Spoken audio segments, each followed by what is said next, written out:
तो स्वागत है इस नए एक्सप्लेनर में। आज हम जिस एनिमेटेड हिंदी कहानी का विश्लेषण करने वाले हैं उसका नाम है अमावस का छलावा। यह कोई आम कहानी नहीं है, बल्कि हम इसके रोंगटे खड़े कर देने वाले सस्पेंस और लोक कथाओं वाले एंगल को डिकोड करने वाले हैं। यह कहानी सिर्फ डराती नहीं है, बल्कि हमारे मन के सबसे गहरे डर को छूती है। तो चलिए बिना किसी देरी के इस रहस्यमयी दुनिया में कदम रखते हैं। शुरुआत करते हैं भैरवपुर गांव के बुजुर्गों की उस बात से जिसने पूरे गांव की नींद उड़ा रखी है।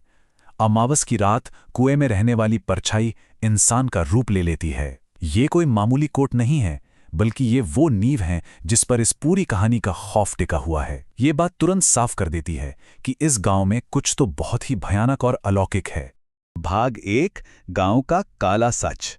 अब देखिए, किसी भी कहानी में सस्पेंस या तनाव कैसे बनता है, ये समझने के लिए सबसे पहले हमें उस माहौल को देखना होगा जो किरदारों को पूरी तरह से अलग-थलग कर देता है। एक डरावना माहौल कहानी का एक अदृश्य किरदार होता है।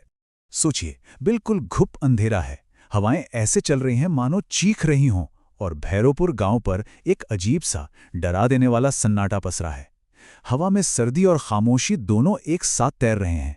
ये वातावरण सिर्फ बैकग्राउंड नहीं है, बल्कि एक चेतावनी की तरह काम करता है, जो बताता है कि कुछ बहुत बुरा होने वाला है।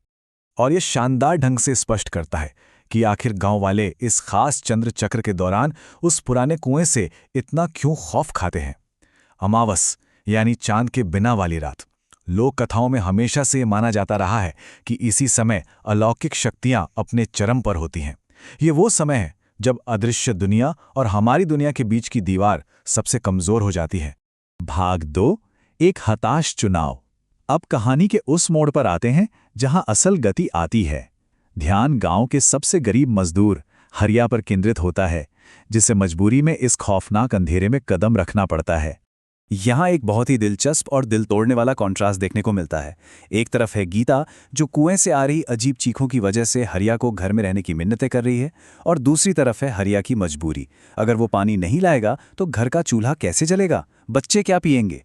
मतलब अलौकिक खतरे और गरीबी की इस लड़ाई में ये कहानी हमें एक बहुत ही मानवीय धरातल पर ला खड़ा करती है। डर से भी बड़ी अगर कोई चीज़ है तो वो है भूख। और फिर शुरू होता है हरिया का वो सफ़र जो कदम दर कदम तनाव बढ़ाता जाता है। इसे ऐसे देखिए, पहला कदम लालटेन उठाना, दूसरा कदम गांव की चौपाल को पार करना, तीसरा कदम रदिया बाबा और बाकी बुजुर्गों की चेतावनियों को अनसुना करना, और चौथा कदम बिल्कुल अकेले उस घने अंधेरे जंगल में प्रवेश करना। हरिया का यह सफ़र बता रहा है कि वो अपनी मर्जी से नहीं, बल्कि हालात के दबाव में मौत के मुंह में जा रहा है। भाग 3, परछाई से सामना। अब हम आते हैं उस शापित कुएं के पास जहां इस लोक कथा का सबसे बड़ा मनोवैज्ञानिक चरम बिंदु है। असली खौफ इन दो रूपों की तुलना से बयां होता है।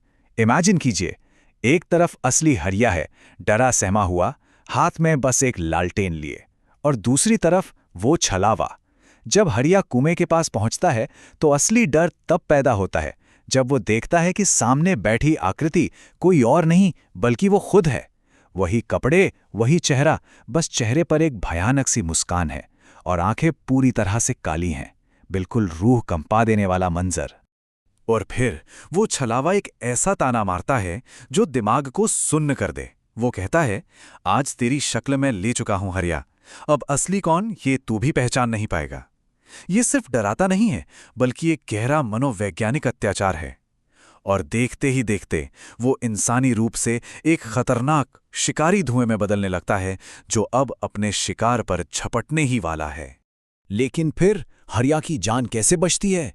बिल्कुल ऐन मौके पर उसे रधिया बाबा की एक बात याद आती है कि परछाई तेज रोशनी नहीं झेल पाती। हरिया अपनी लालटेन को पूरी ताकत से जमीन पर दे मारता है। तेल से एकदम से तेज आग की लपटें उठती हैं। रोशनी और आग देखकर वो परछाई दर्द से चीखने लगती है और एक धमाके के साथ धुएं में गायब हो जाती है। हरिया ने अपने पास मौजूद एकमात्र साधन को रोशनी के एक शक्तिशाली हथियार में बदल दिया। भाग 4, अगली अमावस। लेकिन क्या कोई बेहतरीन फोक हॉरर कहानी इतनी आसानी से खत्म होती है? खौफ का साया तो हमेशा बना रहता है। अगली सुबह का नज़ारा कुछ ऐसा था। पूरी रात उस काले अंधेरे में एक पेड़ के नीचे छुपे रहने के बाद आखिरकार सुबह गीता, गांव के बुजुर्ग और एक लकड़हारा हरिया को ढूंढ लेते हैं। वो बुरी तरह डरा हुआ है और सबको बताता है कि वो कैसे बचा। लेकिन उनकी राहत पल भर में ही चकनाचूर हो जाती है। रधिया बाबा एक ऐसी सच्चाई बताते हैं जो खून जमा दें। वो गया नहीं है, बस अगली अमावस तक सोया है। अब गांव वालों, सबको सावधान रहना होगा। मतलब रोशनी से उसे भगाना कोई स्थायी समाधान नहीं था। उसने सिर्फ उस संकट को कुछ समय के लिए टाल दिया है। वो परछाई खत्म नहीं हुई है, बस इंतजार कर रही है। और यहीं ये एक्सप्लेनर हमें एक बहुत ही बेचैन कर देने वाले सवाल के साथ छोड़ देता है।